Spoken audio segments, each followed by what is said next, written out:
Greetings, students, and we're back for our last of our revolutionary keywords and concepts. So on this one, we're talking more specifically about the war. So let's start off with the ridiculous rules of engagement, or rules of war, that were used in Europe at this time.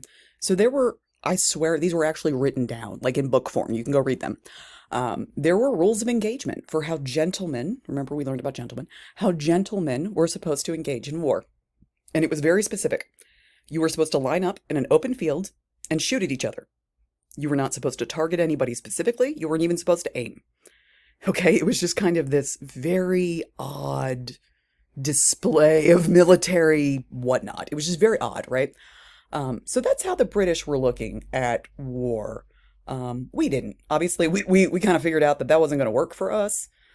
So we borrowed some strategies from indigenous folks. We borrowed some strategies from enslaved folks. We borrowed some strategies from our frontiersmen. And we started doing things a little differently, didn't we? And that's part of how we won, is by not playing by the rules, literally by not playing by the rules. So that's where that very American thing comes from. And it's kind of fascinating.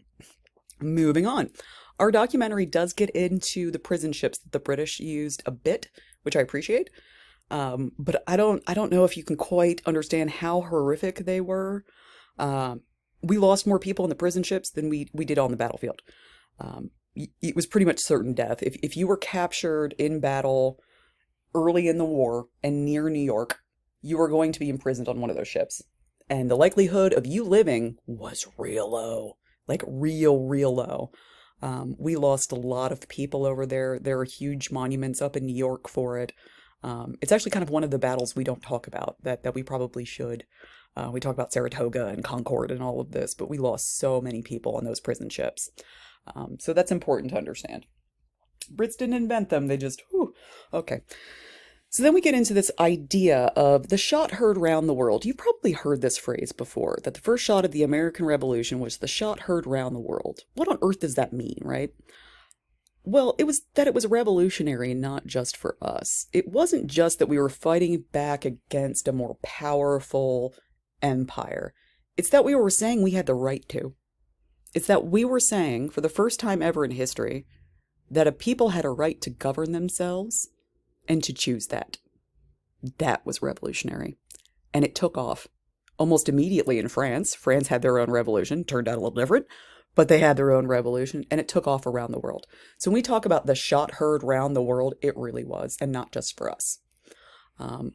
Two last things here. How did we win?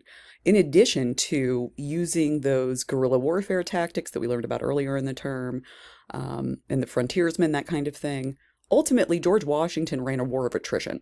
The goal was just to wear them out, run them down.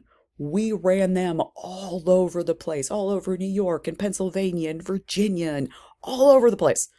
They were far from home. They didn't know where they were. Remember, this was our country. They were visitors. We just wore them out. We just wore them out. And to this day, the United States is still the only nation to win independence from Britain through war. The only one. And we did it 250 years ago. Fairly impressive. All right, I'll see you in the next video.